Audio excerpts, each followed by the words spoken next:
1500வது பிறந்த நாள் விழா. அந்த நிகழ்ச்சியோடு இணைத்து பல்வேறு கோரிக்கைகளை எடுத்து வைக்கக்கூடிய விழாவாக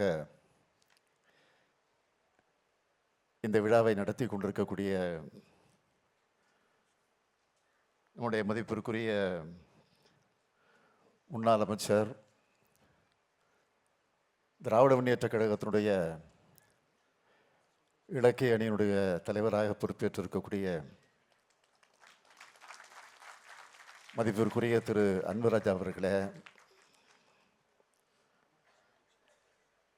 இந்த நிகழ்ச்சியில் பங்கேற்று சிறப்பித்துக் கொண்டிருக்கக்கூடிய மாண்புமிகு அமைச்சர் சேகர்பாபு அவர்களே, மாண்புமிகு நாசர் அவர்களே, சட்டமன்ற உறுப்பினர்கள் திரு அப்துல் வஹாப் அவர்களே, முன்னாள் அமைச்சர் செஞ்சி மஸ்தான் அவர்களே, விடுதலை சிறுத்தை கட்சியை சார்ந்த திரு ஷா நவாஸ் அவர்களே,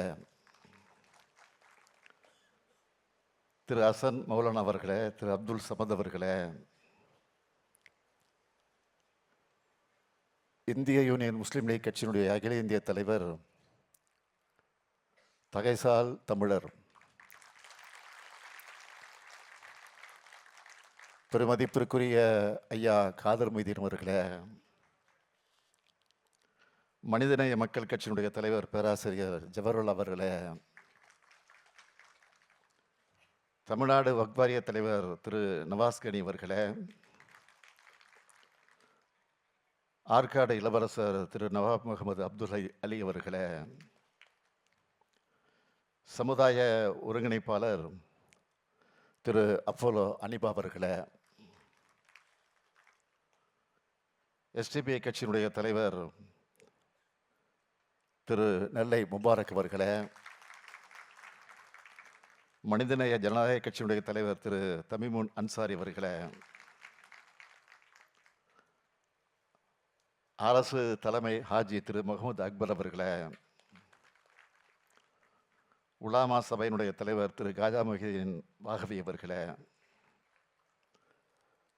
வருகை தந்திருக்கக்கூடிய இந்நாள் முன்னாள் சட்டமன்ற நாடாளுமன்ற உறுப்பினர்களே, இஸ்லாமிய இயக்கத்தினுடைய தலைவர்களே, உலமாக்களே, மார்க்க அறிஞர்களே, என் பேரன்பிற்குரிய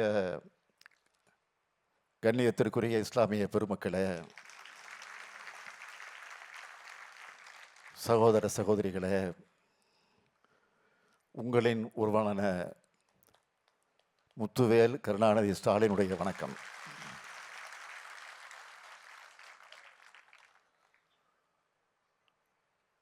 மனிதகுலத்தின் மேன்மைக்கான நற்பண்புகளை வலியுறுத்திய நபிகள் நாயகத்தின் 1500வது பிறந்த நாள் விழாவில் பங்கெடுத்து உங்கள் எல்லோரையும் சந்திப்பதில் மிகுந்த மகிழ்ச்சி அடைகிறேன், பெருமைப்படுகிறேன். மதம் என்பதை நிறுவனமாக பார்க்காம மார்க்கம் என்று பார்ப்பவர்கள் நீங்க. அந்த மார்க்கம் அன்பு மார்க்கமாக இருக்கணும் என்பதைத்தான் நபிகளார் போதித்தார், வலியுறுத்தினார். பேரறிஞர் அண்ணாவும் முத்தமிழறிஞர் கலைஞரும் முதலாக சந்திச்சதே திருவாரூரில் நடந்த மிலாது நபி விழாவில் தான். அதன் பிறகு அவங்களுக்கு இடையிலே உருவான அன்புதான் இன்றைய தமிழ்நாட்டின் வளர்ச்சிக்கான அடித்தளம். இன்னைக்கு இந்த மேடையில் தகைசால் தமிழர் பேராசிரியர் ஐயா காதர் மொய்தீன் அவர்கள் அமர்ந்திருக்கிறார். இதே மேடையிலே பேராசிரியர் ஜவஹர்லா அமர்ந்திருக்கிறார். தமிமுன் அன்சாரியும் அமர்ந்திருக்கிறார். நெல்லை முபாரக் அவர்களும் இப்படி பலரும் ஒன்று கூடியிருக்கீங்க. இந்த ஒற்றுமை என்னாலும் நீடிக்கணும்னு நான் விரும்புகிறேன்.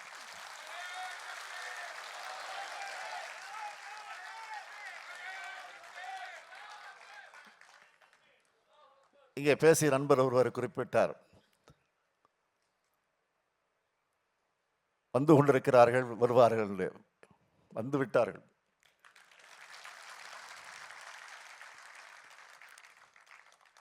ஒற்றுமைதான் கொள்கைகளில் வெற்றி பெறுவதற்கான முதல் படி. பழமைவாத அடக்குமுறைகளை எதிர்த்து ஏழைகள் மீது கருணை பொழிந்து பணக்காரர்களும் இருக்கும் பணம் மற்றவர்களுக்கும் தர வேண்டியது, உனது நடத்தை மற்றவர்களுக்கு முன்னுதாரணமாக இருக்கணும்னு வலியுறுத்தியவர் நம்முடைய நபிகளார் அவர்கள். சமத்துவத்தை வலியுறுத்திய சிந்தனையாளர் அவர். வரலாற்றில் சிலர்தான் ஒட்டுமொத்த மனித சமுதாயத்துக்கு மேலேயும் தாக்கத்தை ஏற்படுத்தக்கூடிய ஆற்றலை, அந்த வாய்ப்பை பெற்றவர்கள். அப்படிப்பட்டவர்தான் நபிகள் பெருமானவர்கள். அதனால்தான் தந்தை பெரியார், பேரறிஞர் அண்ணா, முத்தமிழறிஞர் கலைஞர் ஆகியோர் நபிகள் சொன்ன சமத்துவத்தை, அன்பை புகழ்ந்தாங்க. முத்தமிழறிஞர் கலைஞர் அவர்கள் நபிகள் பெருமானாரின் வாழ்வை 3 வரிகளில் எப்படி எடுத்துச் சொன்னார் என்றால், நபிகள் நாயகம் அவர்கள் அன்பை, அமைதியை போதித்தார், அறத்தை வலியுறுத்தினார், அடுத்தவர்க்கு உதவிகள் புரிவதை உயர்ந்த பண்பாக கருதினார், அடுத்தவர் நலன் கருதி ஆற்றும் அருட்பணியே அறம் என வலியுறுத்தினார்னு சொன்னார். அப்படிப்பட்ட நபிகள் அவர்களின் 1500வது பிறந்த நாளில்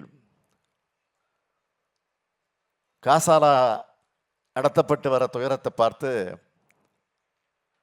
மனசாட்சி உள்ள யாரும் கவலைப்படாமல் இருக்க முடியாது. இதுக்கு விரைவில் ஒரு நல்ல தீர்வு ஏற்படணும். உடனடியாக பாலஸ்தீன மக்கள் அனுபவித்து வரக்கூடிய கொடுமைகளை முடிவுக்கு வரணும்.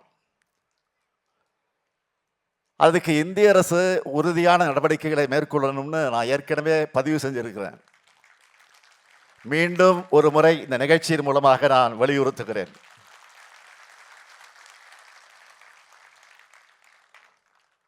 முத்தமிழறிஞர் தலைவர் கலைஞர் அவர்கள் தான் 1969 மிலாது நபிக்கு அரசு விடுமுறையை அறிவித்தார்.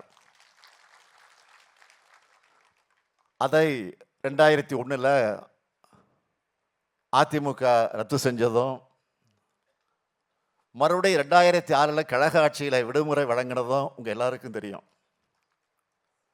அது மட்டுமல்ல, ஏன் நாங்கள் எப்போதும் உங்களின் ஒருவன் சொல்கிறோம். உங்களின் கோரிக்கையை ஆட்சியின் போது ஒவ்வொரு முறையும் பார்த்து பார்த்து செய்து கொடுத்தோம்.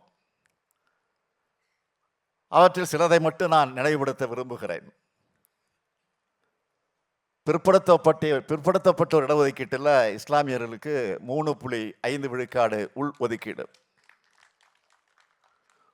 உருது பேசும் முஸ்லிம்களை பிற்படுத்தோர் பட்டியலில் சேர்த்தது. சிறுபான்மையினர் நல வாரியம் தொடக்கம்.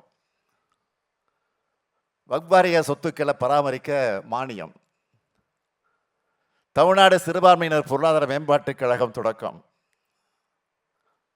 உருது அகாடமி தொடக்கம்.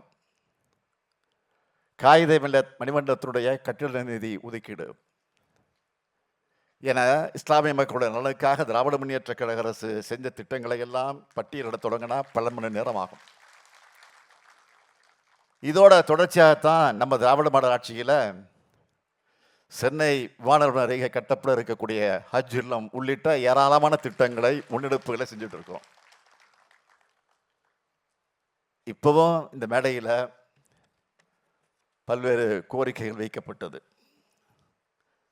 எஸ்டிபிஐ தலைவர் சகோதரர் நெல்லை முபாரக் அவர்கள் நபிகள் நாயகம் அவர்களை பற்றி பாடத்திட்டத்தில் சேர்க்க வேண்டும் என கோரிக்கை வைத்தார்.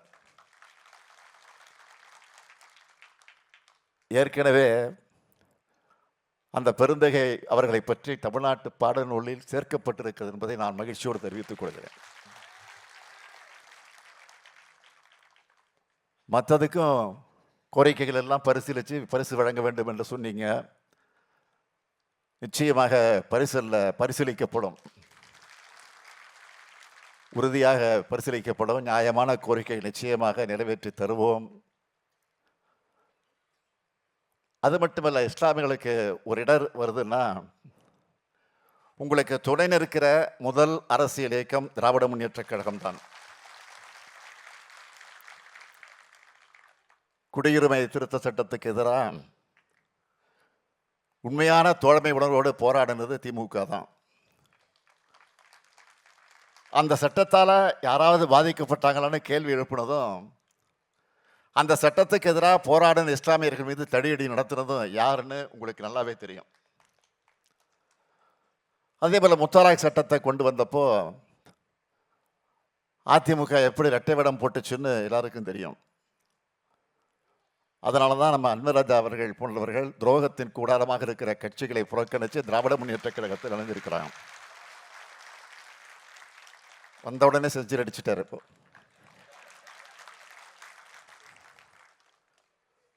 அதே போல் வக்ஃப் சட்ட திருத்தத்திலையும் அதிமுக நடத்தின கபட நாடகத்தை எல்லோரும் பார்த்தாங்க. ஆனால் திமுக உள்ளிட்ட இயக்கங்கள் நடத்தின சட்ட போராட்டத்தில் தான் இன்னைக்கு ஒன்றிய பாஜக அரசு கொண்டு வந்த முக்கிய திருத்தங்களுக்கு உச்சநீதிமன்றத்தில் தடை வாங்கி இருக்கிறோம்.